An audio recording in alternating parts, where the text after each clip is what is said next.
ఇక మిగిలిన డీటెయిల్స్ చూస్తే ఆంధ్రప్రదేశ్ పబ్లిక్ అకౌంట్స్ కమిటీ కొత్త చైర్మన్ గా జనసేన ఎమ్మెల్యే పులపర్తి రామాంజనేయులు ఎన్నికయ్యారు. పీఏసీ సభ్యులుగా ఎన్నికైన వారిలో శ్రీరామ్ రాజగోపాల్, బివి జయనాగేశ్వర్ రెడ్డి, ఆర్మిల్లి రాధాకృష్ణ, అశోక్ రెడ్డి, బూర్ల రామాంజనేయులు, నక్క ఆనంద్ బాబు, కోళ్ల లలిత కుమారి, విష్ణుకుమార్ రాజు ఉన్నారు. అసెంబ్లీ కమిటీ హాల్లో ప్రాధాన్య ఓట్ల విధానంలో కూడా పీఏసీ సభ్యత్వాలకు పోలింగ్ జరిగింది. ఇక బ్యాలెట్ పత్రాలపైన ఎమ్మెల్యేలు ఓటు హక్కును వినియోగించుకున్నారు. అసెంబ్లీ ఆర్థిక కమిటీలో ఏదైనా పార్టీ నుంచి ఒక సభ్యుడు ఎన్నికవ్వాలంటే ఆ పార్టీకి అసెంబ్లీలో సంఖ్యాబలం కనీసం 18 ఉండాలి. అయితే వైసీపీకి కేవలం 11 మంది సభ్యులు ఉండటంతో 3 కమిటీలకు 3 వైసీపీ సభ్యులు మాత్రమే నామినేషన్ దాఖలు చేశారు. అయితే ఎమ్మెల్యేల కోటాలో 9కి గాను మొత్తం 10 చొప్పున నామినేషన్లు దాఖలయ్యాయి. ఈ క్రమంలోనే పోలింగ్ కూడా నిర్వహించారు. మరోవైపు ఏపీ అసెంబ్లీ చరిత్రలో పీఏసీ కమిటీ చైర్మన్ ఎన్నిక నిర్వహించడం తొలిసారి. పీఏసీ కమిటీ చైర్మన్ పదవిని అధికార పక్షం మొదటిసారిగా దక్కించుకుంది. పీఏసీ కమిటీ చైర్మన్ పదవిని ప్రతిపక్షానికి అప్పగించడం ఆనవాయితీగా వస్తోంది. ఇప్పుడు అనూహ్యంగా పీఏసీ కమిటీ చైర్మన్ పదవిని ప్రతిపక్షానికి ఇచ్చేందుకు అధికార పక్షం ఒప్పుకోలేదు. ఇక దీంతో ఎన్నిక జరిగింది. ఇదే అంశానికి సంబంధించి పూర్తి డీటెయిల్స్ మా ప్రతినిధి వాసు అందిస్తారు. వాసు,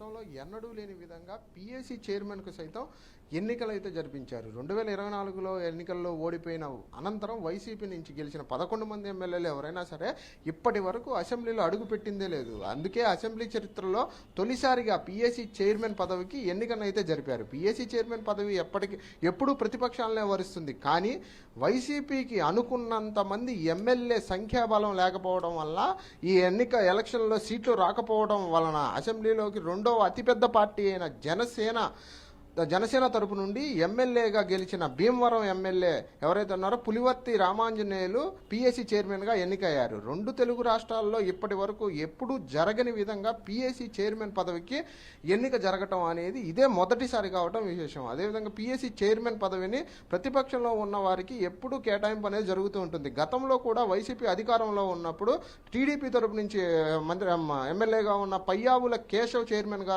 ఎంపిక అవడం అనేది జరిగింది. కానీ వైసీపీ అసెంబ్లీలో ఇప్పుడు సంఖ్యాబలం తక్కువగా ఉండటం, అదేవిధంగా పీఏసీ చైర్మన్ పదవిని కేటాయించకపోవడానికి ఎట్టి పరిస్థితుల్లో 20 మంది ఎమ్మెల్యేల సపోర్ట్ అనేది కావాల్సి వస్తుంది. బట్ అక్కడ వైసీపీకి మాత్రం 11 మంది ఎమ్మెల్యేలే ఉండటం, 20 మంది సభ్యుల మద్దతు దొరకపోవటం వల్ల 11 సభ్యులు మాత్రమే ఉన్నారు. కాబట్టి పీఏసీ చైర్మన్ పదవికి మాత్రం వైసీపీకి అనర్హుడుగానే చెప్పుకోవాలి. పీఏసీ చైర్మన్ పదవి ప్రతిపక్షానికి కేటాయించడం ఆనవాయితీగా ఉన్నా సరే ఇప్పటికీ ప్రతిపక్షానికి పీఏసీ పదం కేటాయించకపోవడం దారుణమని పెద్దిరెడ్డి రామచంద్రారెడ్డి అయితే వ్యాఖ్యానించడం జరిగింది. ఎందుకంటే 9 మంది ఎమ్మెల్యేలు ప్రతిపక్షంగా వ్యవహరిద్దాం అనుకున్న వైసీపీ తరపు నుంచి రామచంద్రారెడ్డి ఒక్క నామినేషన్ దాఖలు చేయడం జరిగింది. ఆ నామినేషన్ కూడా వాళ్ళు లెక్కలోకి తీసుకోకపోవడం, అదేవిధంగా లెక్కలోకి తీసుకోకపోవడమే కాకుండా ప్రతిపక్షం తరపున ఉండాల్సిన పీఏసీ చైర్మన్ పదవిని వాళ్ళకి కేటాయించకపోవడం అనేది దారుణమని అయితే పెద్దిరెడ్డి రామచంద్రారెడ్డి అయితే వ్యాఖ్యానించారు.